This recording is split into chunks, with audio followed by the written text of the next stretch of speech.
On today's episode number 16 of the Real Recovery Podcast, we have the incredible story of Jonah A.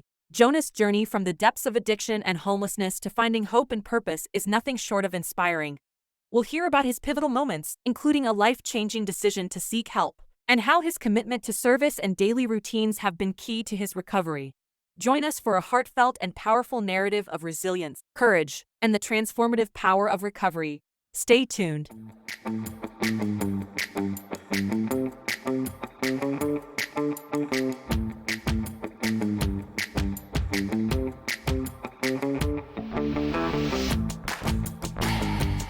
Hello, and welcome to the Real Recovery Podcast. I'm Julie, your co-host. On this journey of healing and transformation, together with my co-host Peter, we dive into the heart of recovery, sharing stories that resonate with courage and inspiration. That's right, Julie. Each episode is a new chapter in this vast narrative of recovery, and we're honored to bring them to you. But keep in mind the perspectives you'll hear are for informational purposes only and may not reflect the views of the podcast or our partners.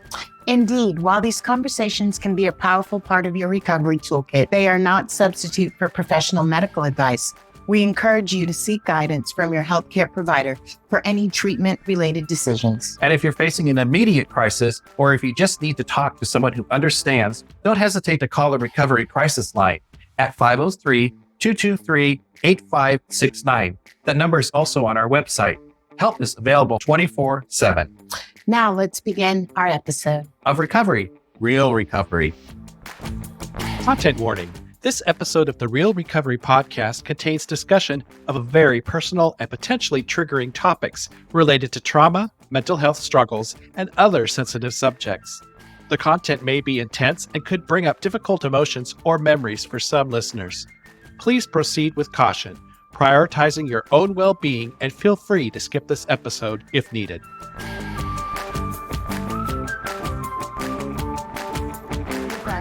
Yeah. So, hi, welcome to the Real Recovery Podcast. This is Julie, and I'm here with Peter. Hello, everybody. Welcome to the show. And our guest today is Jonah, and I'm really excited. We're recording from Another Chance Treatment Center. Peter and I were lucky to come here last week to a meeting. Yeah, that was awesome. What an experience. And you chaired. So I chaired. You were up front, in front of the group, and had a great group of people, and you were there, Jonah. And I was scared, just so you know, because I had never chaired here. I was scared. And I asked Jonah to be on the podcast a while back, not just about this place, but the reason, like I told you, is I've seen Jonah do the work this year, seen him do the work. Portland had probably one of the worst storms it's ever had. And Jonah was the only one to show up to the meeting to open it, so 56 other people could join via Zoom. Wow. I've seen him work hard. That is some service. It says we go to any lengths to get recovery, and just like we went to any lengths to do drugs. So welcome, Jonah. And I'm really glad to have you here. Jonah's a little emotional about this. I think I appreciate the appreciation. I have another meeting that I constantly am signing up for, the service rotation. I enjoy being a participant and keeping a meeting going and just being in the middle of that. Because the meeting doesn't need me, I need the meeting. And so for people in these meetings to allow me to have that kind of responsibility is a gift to me, and I get excited and I really love doing it. It's a treat to get up every Sunday morning. I have a service commitment at a meeting I do on Zoom, and it's a 12-week rotation because it's 12 steps and 12 traditions, and then you rotate through them all. I sign up every single rotation that I can. But anyway, I don't know. I wasn't doing it because it was I have to. I was doing it because that's what I wanted to do. Amen. I wanted to be there. I look forward to it. And it is a piece that has kept me going, having those commitments. I was curious to hear your story because I don't know your full story. Where did it start for you? My sober date is June 28th of 2023. On Sunday, I just celebrated 10 continuous months of sobriety. And congratulations. Yeah, it's awesome. I never thought that would be possible. I heard recently from some people in a meeting when I was getting my 9 months, they're like, we didn't think you were going to make it. And I didn't think I was going to make it. some people had hope and faith. And my original sober date was Father's Day of 2014, so June 16th, 2014. And in that time of sobriety, I used and then kept saying I was sober. And I never worked a program. I showed up to meetings. I had a quote unquote sponsor for the looks of it. I wasn't doing the work. I was treating the outside issues, right? Home, job, some form of stability, whatever it could be. It started for me prior to my first use. My first attempt at checking out was through food and television. I didn't do anything like outside of that. I was moving around a lot as a kid because it was chasing at churches all over the country to find a church Christian enough for my parents to go to. Oh. So I was a super lonely child, and my form of checking out, I was up all night watching TV. I was up eating food and watching TV. That's all I ever did. And I was playing make-believe as a senior in high school. And my vision of the world was, unfortunately, and this just happens to be the circumstances, isn't a judgment on this, my sneaking around getting to see anything in pop culture was different forms of pop culture where the nerdy person became popular because they went to the house party or they threw the house party, right? And they were getting drunk. And so like I would pretend that I was throwing one of those house parties and I was popular and I was liked and I was wanted. And people wanted to be around me. And just like my other siblings, we all escaped the house at 17 through the military, and I joined the Navy. And my brother, who's 5 years older, he dabbled apparently a little bit, but I didn't know this at the time. And this is why he gave me that advice. The advice that I'm about to share that he gave me was, Jonah, do not worry about making friends right now.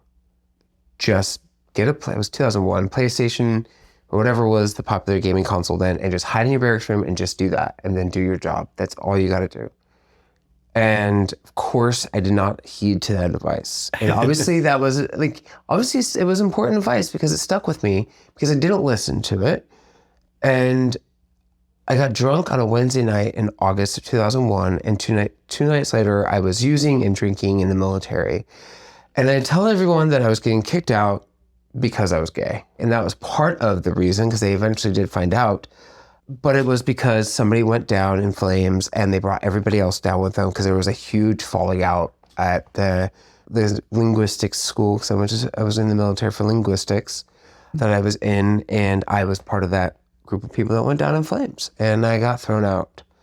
And I'm so ashamed of that I tell a lot of people, mostly just normies. I do come clean quite a bit in the rooms of recovery, but outside of that, I still tell people it's just because I was gay. And I play it off like that. But really, it was because I used drugs in the military, and they frown upon that, obviously. So there was a group of you in the military that got caught, basically? Got caught, yeah. Okay. And quite a few of us, and we all were getting kicked out. Like, it was a major issue on the base. And the drug use started before 9/11, but then 9/11 happened, and then we were found out. And they're like, when we were being Article 15, Article 15, they're like, how could you do this to us in a time of war? Especially because I was an Arabic linguist, right? That was my job. I was going in to do that, and which was a high-level job, right? And I remember Chief Decker just throwing his glasses down on the desk and just crying. It was like I was 17. I was just about to turn 18. And the chief was just like, you reminded me so much of my son. You had so much hope and potential. And you wanted this so bad. Wow. And now it's gone. And ever since then, it's been a shit. I don't even know. I can go into the details. It's in and out of institutions. It's job after job. It's the only reason why I've made it this far. And that is because of the good graces of one person in particular, but other people keeping me afloat because I was able to present myself well enough for people to want to help me or organizations to want to help me. Because I guess that's how it was the good graces of others. If I was to rely on myself to have gotten this far in life, I would be dead. I could not have kept myself this far because all I knew how to do was get loaded. That was just my goal, was the instant I got drunk or high, I became quote unquote popular and I was liked, and my world of host of friends, as I thought they were, expanded. And there was a point in time where it was fun and people wanted me around, or just like I was always doing all these things. And it was like everything was drinking, or using. And it was just a whirlwind. And I don't think I ever really was at any point had any break, especially throughout my entire 20s. I didn't even start attempting sobriety until I was 30. But before that even happened, I was owning my addiction with pride. I would heckle the people going into the Aladdin Club because I was staying on someone's couch across the street from there. I was so proud of my addiction. I was like, you all are quitters. And here I am on the verge of homelessness, on the good graces of yet another person, keeping me on their couch. And the reason why I was there was because my lease was up in my apartment and I had to move into somewhere else. And the place where I moved into, I wasn't going to be allowed to use there. So I wanted to leave. So I ended up on someone else's couch because I didn't feel comfortable in being able to use this random person's house that I was renting a room from. So then I ended up on the streets. I lose another job. And here I am heckling people going into the Aladdin Club because I'm proud of the fact that I'm an addict. And all I want to do with my life is seek out sorted place after sorted place and keep fucking going until it kills me. I worshipped it. It was my higher power. Wow. I was so resistant to the God idea. And all along, I never was in control of my life. Getting loaded was my higher power. Like, it was what I lived and breathed. Like, it's the reason why I lived. I thought it was beautiful. I thought it was wonderful and sexy, but in psychosis and all this other stuff that would keep happening, and sleeping behind a dumpster and just stealing to eat or just sleep, just one set, having absolutely brought down to complete squalor, wandering the streets completely alone, nothing to my name, or running around any city that I'm living in, running around in psychosis, trying to hide from the people that may or may not be chasing me, and just out of my mind. Yeah. In and out of psych wards, partly because, and this is really a shameful thing to say, is there was moments where the first time I did it, I was really wanting to kill myself because of something that was going on. But then I caught on to something that my employer was really behind me and supportive. So when I got too high to go to work, I would claim that I was suicidal and go to a psych ward. Oh. Like, just so that I wouldn't get fired. To the point where they eventually asked me to quit. And I've never just left a job on my own accord. It was either leave or we'll fire you. Or they just fired me. I could never keep a job. I could never keep a home. I barely have I have absolutely nothing right now in my life, materialistically. Granted, I'm so very blessed and I'm so very happy at this point, but I've been a mess. I've been chaos and a mess. I don't even know where to go with all of this. It's okay. All I know is that, being honest, and that's all we care. Yeah. And if there's anything I can tell you, materialistic stuff doesn't mean shit. Money can buy them. Your being sober is everything. Think of how many people don't have it. Yeah. Yeah, and I guess I'm focusing wrong. It doesn't matter. I share a bedroom with a grown adult. As a grown adult, I have curfew. I have all these limitations, but I've never had the peace and serenity and joy that I have today. Yeah. It doesn't matter that I don't have a car, or I can't go on trips, or I can't buy the newest pair of shoes and all my clothes are hand-me-downs. It doesn't matter to me. I'm not out there fucking dying and wishing. My only hope. So the reason why I got sober was I didn't choose to get sober. I was seeking death or more of what I was going through. I was hoping that I would die, but I was miserable all the way to the end. And I ended up by not even the doors of the bus just happened. I was pulled the ringer because I was too afraid to be on the bus, but I was afraid to get off the bus, and I had to fight within myself because I thought the whole city of Portland was after me to get me to kill myself. And I pulled that dinger, and it happened to open the doors in front of the emergency room, and something said, go in. And that was June 27th. And I went in, and I had no plans of getting sober. I begged them to let me go so I can go hide in the woods. I wanted more of what I had, and I was freaking out in fear and in psychosis. And I can't even explain the depths of that despair. Mm-hmm. Food, shelter, water, security, yes, water, and love and connection and stability. And all that didn't matter. All that mattered was more. I just needed more. I needed it to live. That says it's addiction of more. Yeah. And it's like, all I needed was that to live, right? That was why, like I said, that's why I was living. And it was just like, and I glorified it and I worshiped it and I loved it. And all I had was more misery and more misery. And then I would get more miserable and I would hate myself. And it was like, I'm just going to keep going until I die, until it kills me. But God hates me so much that I'm going to be stuck in this cycle for the rest of my life for another 40 years because God's not going to let me die because God hates me. And I'm not going to, like, I wanted to die. I was too afraid to do it. And I just figured I could use myself into death. And it wasn't happening. I was losing my mind. Yeah. And it just, I want to know what happened when you got off the bus. And David had to fight with me. I was hiding around the Sunset Transit Center that morning. And there's like some wooded area, bush. I don't know if you know where I'm talking about, but the Sunset Transit Center, just outside of the tunnel. And I had been there for hours and hours. And I traded my last bag of dope for some blues because I don't do opiates. And I was trying to find a place where I could hide my body and take these blues. And I don't know what a blue is. It's opiate or opiate. I don't even know. I just know that like it's got fentanyl on it or whatever. Oh, okay. Yeah. I don't even really, because that's not my drug of choice, but I just know I have no tolerance for it and people die from it. So I was hopeful I could use it, but I wanted to hide myself so no one could find me because I wasn't even worth being found. And so I was hiding there, and then my psychosis kept me thinking that people were watching me. And that's what saved my life at the end of the day. And David was like, Jonah, I had prescriptions to go pick up at OHSU. And David was like, Jonah, just go there. And he fought with me for hours to go. So I got on the Max finally, and then I got on the 8, and I was like freaking out. I just remember I can't even explain it. So frightened.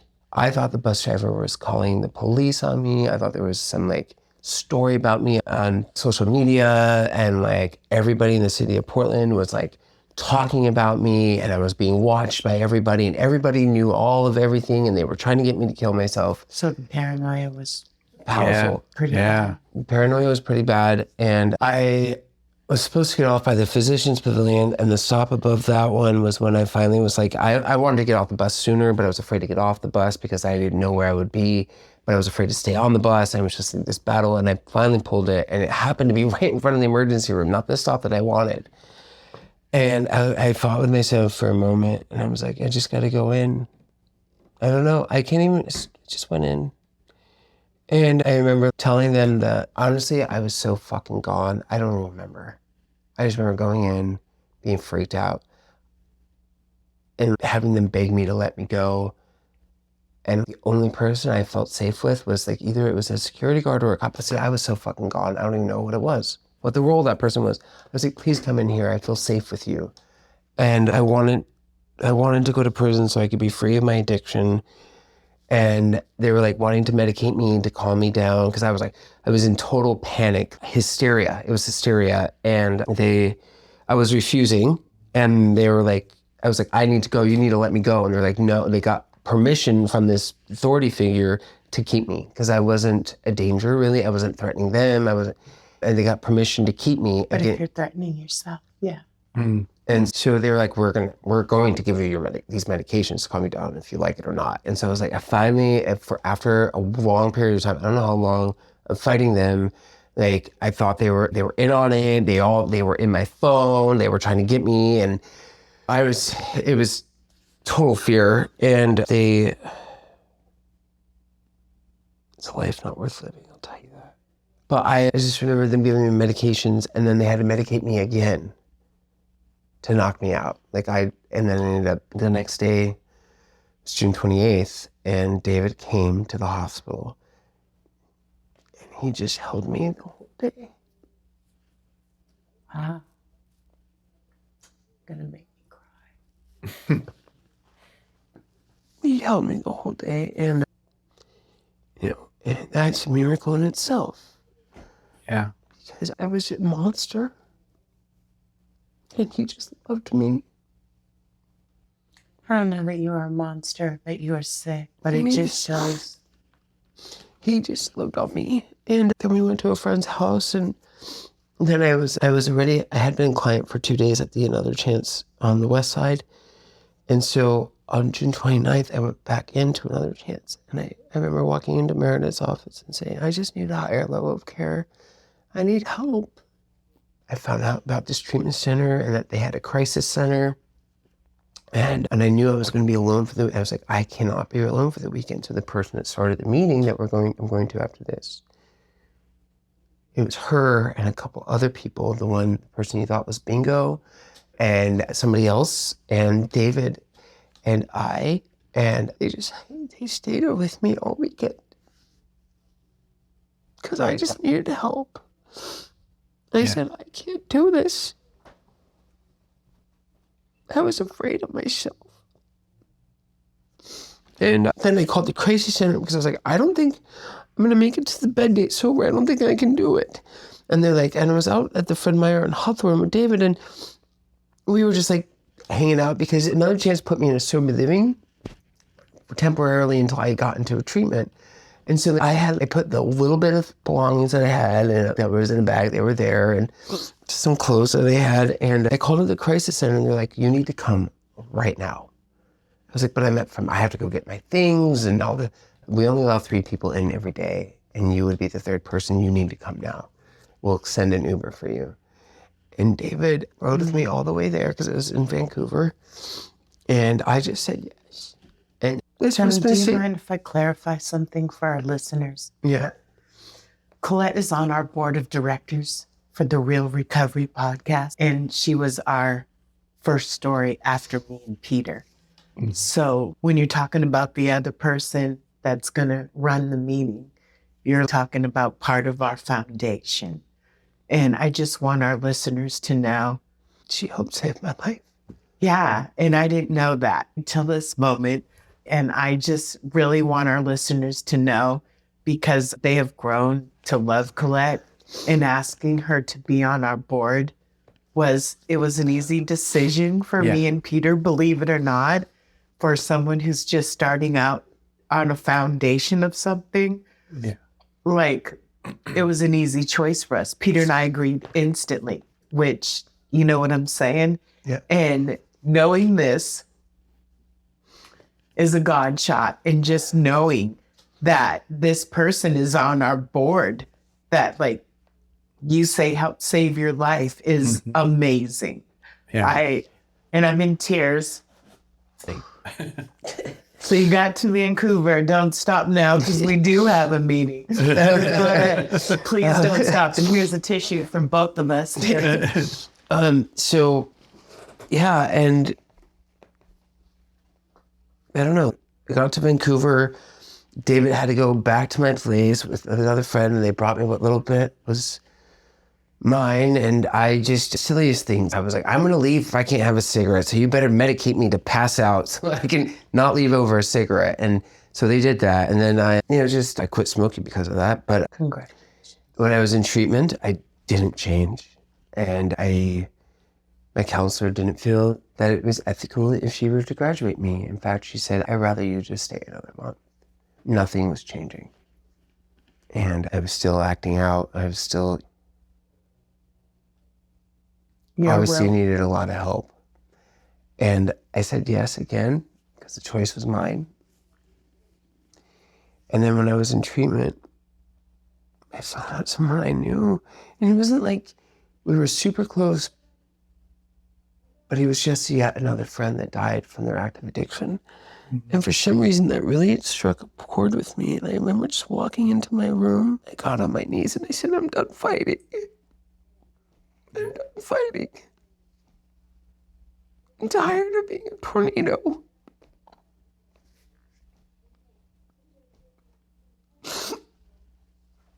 Yeah, And that was it. I just couldn't do it anymore. I can't do that anymore for myself. I've been through so much. I can't do it anymore. And I wish I could say I've been doing it like 100% all the time. And this star child, like I keep secrets from my sponsor. I still have thoughts of using and drinking. And even today, when I went to fellowship, I saw the list of margaritas. I was like, oh, that looks pretty. Yeah. I still have thoughts. I don't have the obsession, but I have thoughts. My sponsor really pointed out thoughts, desire, and obsessions and cravings are 4 complete different things. Cravings are when it's in your body. Obsession is different than a desire, and desires are different from a thought. I can tell you, you're doing better than I did in the beginning.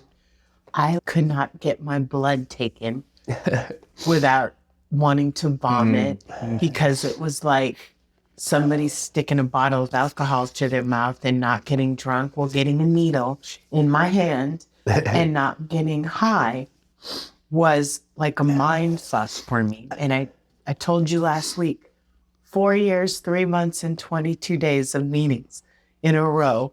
And somewhere, I don't know where, okay, somewhere around the 3rd year, I get over it. The needle thing for me is still prevalent. I only get blood taken out of my hand. I don't get it taken out of my arms. I don't want the bruises.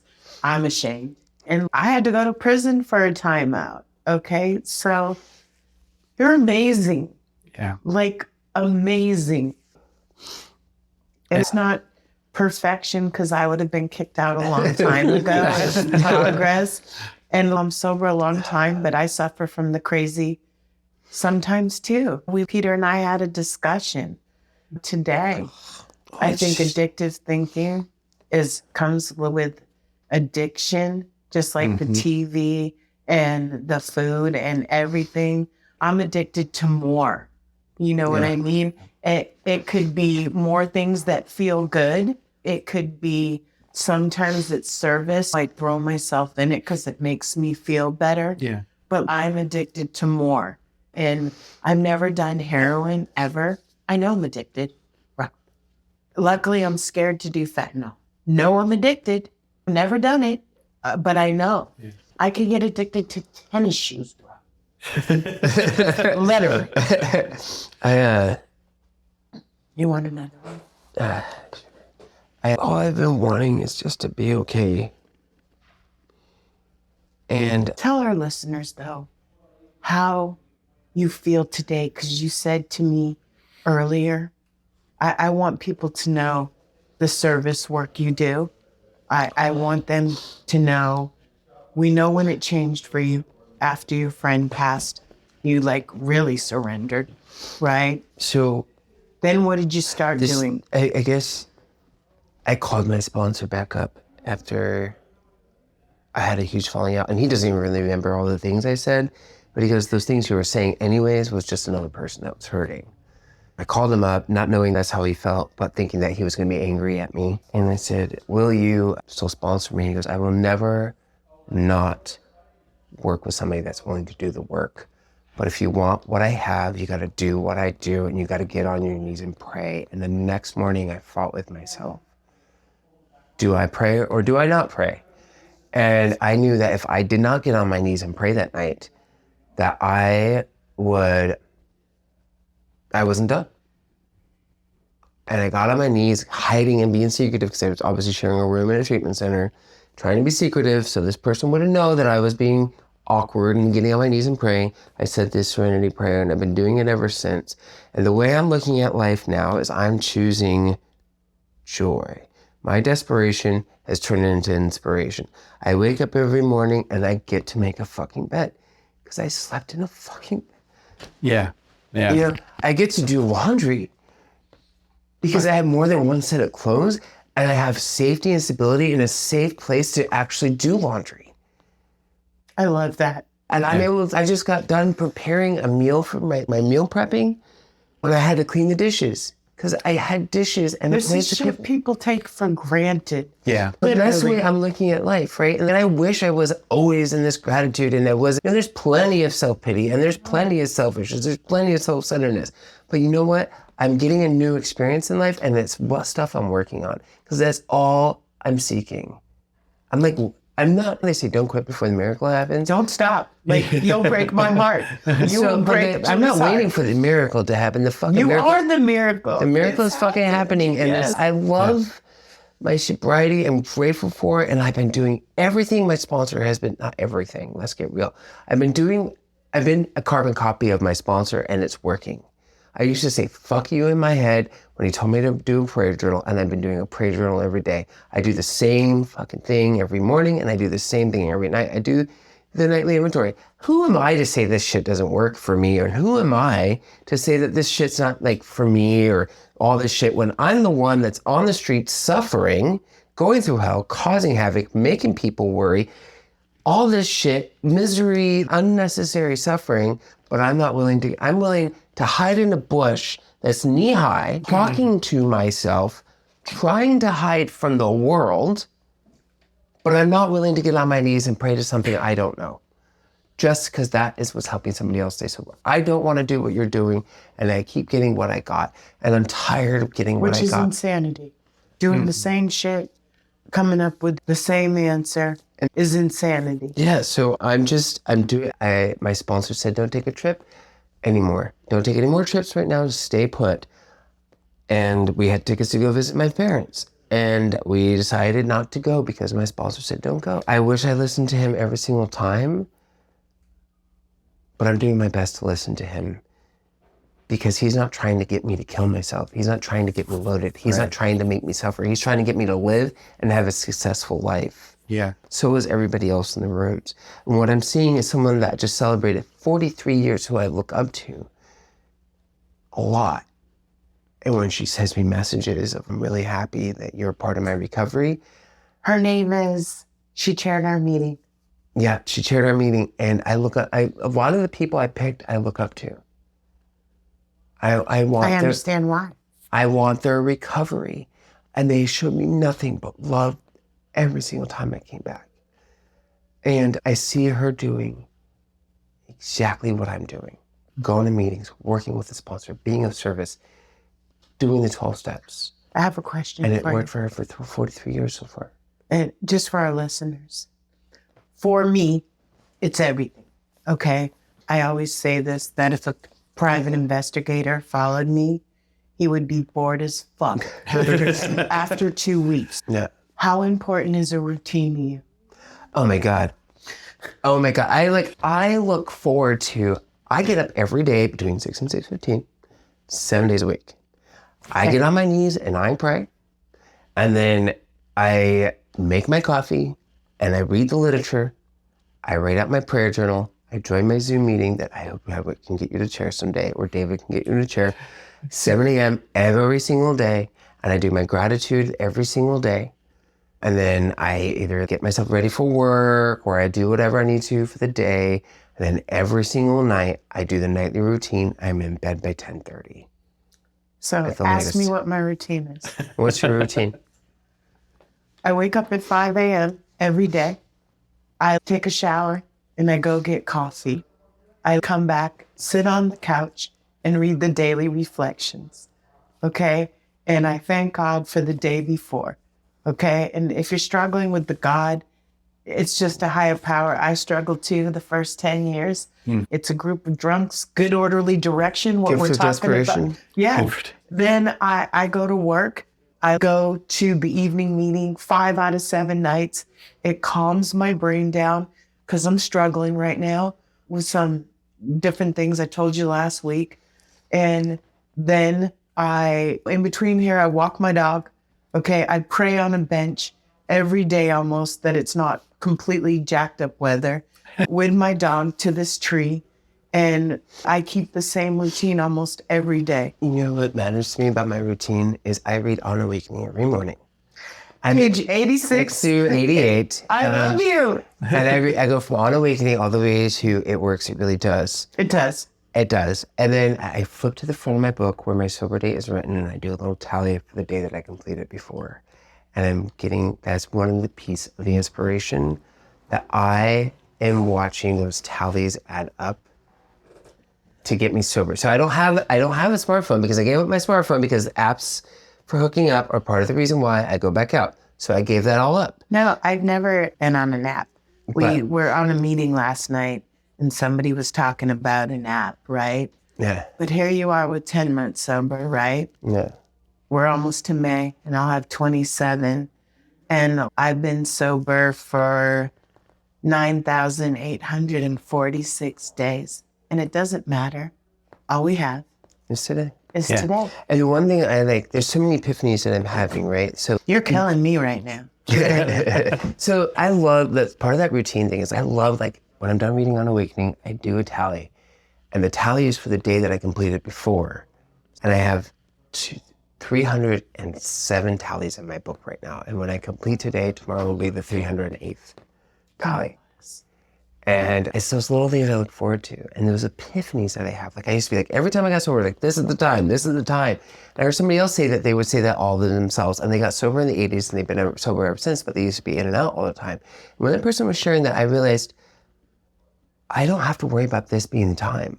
I just have to worry about this being the day. Exactly. This being the day. And if I keep doing what I'm doing, I will get a new experience. And I'm already getting that new experience. I believe that not only are you sober, you're in recovery.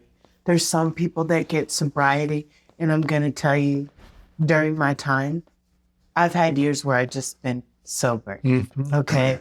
When I went to IOP at 25 years, I think that I've had the best recovery since then. It doesn't mean that everything's perfect, because it's not. No. It just means that I know that my sobriety is the most important thing. And there's times in my life where I put my child first, and I'm not sad about any of the time I invested in her, but the time I invest in this program, we reap the rewards like sitting here right now with you. Mm-hmm. One of the biggest rewards I've gotten. I can't even tell you. Yeah. I'm glad God gave you another chance. And that sounds so corny because of the place. Yeah, I know, right? I feel like a fucking commercial. Okay, and we're sitting in another chance right now. That's what it is. I don't know why some people survive and some don't. I don't know why I survived, but I want and I don't know desire. why some people stay and when some people go. I don't understand, and I also don't understand why I've been so lucky to stay. I don't understand it. I don't know that I ever will, because I wish everybody that came in would fucking stay, right? But I don't understand that. It took 22 years. If I really got into the war stories, holy shit, I've survived a lot. Me too. That doesn't make me any worse. I'm not trying to. I have my own journey and my own pain, and the beauty about my journey and my pain is that it's making me who I'm becoming. And it's not worth regretting. Everything I have today, and I'm not talking materialistically, I'm talking about a partner that I'm in love with. I'm talking about the safety and stability. I'm talking about a connection with with a sponsor and with a community. And with an enriching and fulfilling life would not have been possible without everything I've been through. Exactly. Yeah. That's the saying that I hold dear to me is there's a reason for everything and everything has a reason. And it may not be known right then and there, but it will be revealed. Yeah. And maybe the reason that Julie's here and I'm here and we're doing this podcast, maybe that's the reason. Maybe this will touch someone out there and help I them. promise you it will. There's someday, I want my story to be someone else's survival guide. Well, now it's my survival guide. It's teaching me. I'm going to tell you, your story right now is going to be, I have people every week. One guy that probably has 11 days right now, and I've known him for a few years, okay? Texts me every week when the podcast comes out and says, I can't tell you, I'm waiting for the next one. This really helped me while I was working out. I want you to know I've had people tell me that Colette's story has changed their life, okay? And it doesn't matter if your bottom is the worst. And out of all the people we've interviewed, losing my freedom is right up there. You know what I'm saying? You were like, holy shit, last week, you never knew. And last week, who we interviewed doesn't have a bad bottom at all. Okay. Sure, for me, I personally don't like that high bottom, low bottom. The pain is all the same. It is. Internally. That's what I'm saying. saying. And materialistic bottom doesn't matter. The suffering is still the same. It doesn't matter if you have 2 cars in the garage or you have nothing.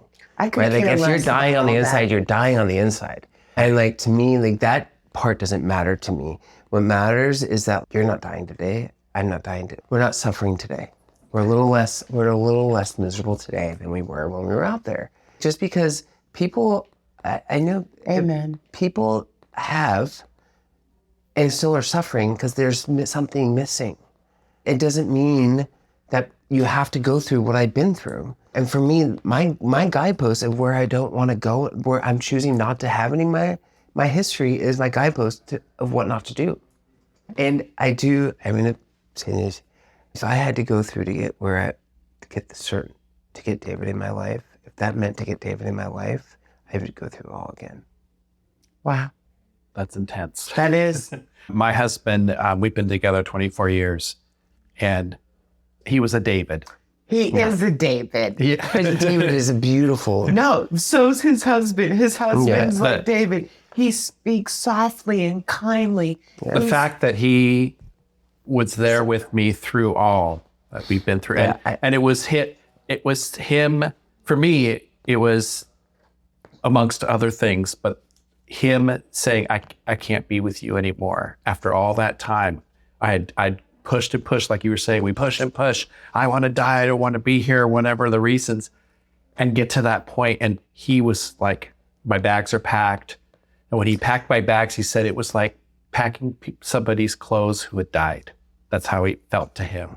And he was like, "We're done." Get it, David? Can I get it, Justin? So I created fake phone, like those text now phone numbers. And I have this knack of writing novels of hatred, but apparently I can write even well, even though like I'm all fucked up. And David was like, "You went for everything I am self-conscious about. And you attacked it." And he would, because he had blocked me because I kept going at him. And he wasn't, my sponsor was the same thing. My parents were the same thing. My friends were, I kept blaming everybody, kept attacking everybody. I was verbally abusive and people would have to protect themselves from me. I would have kicked your ass. Yeah. And he still showed up to the hospital and held me because people let him know that wasn't me. Yeah. Yeah. And all he wanted me was to be okay. Who we are using and who we are now, working for the escort service. Hi, I am not promiscuous in my personal life. Silver. I have to like you a whole bunch. I'm thinking as fuck. Okay. And so I get it. And I have to tell you, materialistic things were important to me at one time. I'm not being dishonest. I always tell Peter this, we have enough. If I have a place that's okay, and that's what I have, a place that's okay. I get to love my little life today. Exactly. I get to love my little life, and my life is worth living. And that desperation has definitely turned into inspiration. I will keep getting on my knees and fucking praying every morning if the payout is having a little bit of joy and a little bit of happiness and laughter and goofiness and a little bit of contentment and being able to walk slowly and take in the beauty of the world around me and appreciate every fucking flower, every fucking like moment. And then even when it's miserable and I hate myself or when I think about using or life sucks, I'm not out there. I would have killed to have the problems I have today. Exactly. Just to be a little bit less miserable. And you know what? It's not perfect. It's not 100%. My partner and I fought on our anniversary. I quit it multiple times. And then we did the nightly inventory and worked out through it. And we owned our shit. Awesome. You know? And I get to still be in love and I still get to show up for my family. I get to have a healing relationship with my brother. My friends aren't worried about me. My mom said to me, she was weeping. She's like, "Jonah, I couldn't sit down and eat a meal because I knew you weren't out there eating a meal. And I couldn't sleep in my bed because I knew that you weren't having a bed to sleep in." I understand. Yes. You know, people are a little bit less worried about me. And I get to show up for my friends today when life isn't showing up for them. Yeah. And I love my life. Yeah. And today, no matter what, I will not trade it in. I am not going to give up everything to get loaded for that one thing, for that brief lie that is going, and it's going to be miserable. I'm going to end up in psychosis and I'm not going to stop until I hit a wall or I die. And I'm not going to break Julie's heart. And I'm just not going to break my own heart. Amen. Right. Yeah. Amen. I'm done. I cannot get myself to do it. And those things of like, if someone dies, if this happens, like I talked about this today. I tell myself, if David and I break up, where's the first meeting I'm going to go? Who am I going to call? If my parents die, who am I going to call? Where's the first meeting? That's what runs through my head today. What am I going to do to protect my recovery? All those things have happened to me. And you know what I did? You went out for help. I doubled up on meetings and I called my sponsor. And at 25 years sober, which was probably the most difficult time, I thought it was prison. It wasn't, because I was healthy then. I just doubled up on meetings, went to IOP, whatever it took. To get through. Yeah, and not using, not an option.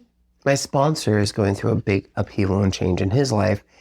And I told him today, I was like, I don't put him on the pedestal. I put what he's doing on a pedestal, and seeing it work for him. I was like, you could just say, fuck it right now. Everything's falling apart for you. And I'm witnessing you stay sober no matter what. So thank you. Yeah. That's what I do. My sponsor has 45 years sober. And let me tell you, he didn't have it easy in the last couple of years either. I'd rather recognize that my pride and I'm being selfish and I'm being demanding and I'm being codependent and I'm being an asshole and I gotta step on toes to realize that I was an asshole to Colette. I tried to cut her out and I was an asshole to her. And I had to own my shit. But at least I get to own it. I get to complete a feeling today. I get to own my shit. I get to move past it and I get to move forward and I get to have a fucking life that I absolutely love. I love that I get to cook every week. Amen. I get to have a little life. I get to have a little bed to sleep in. I love my little bed. I'm like, oh my God, I get so excited. Yeah. It's okay.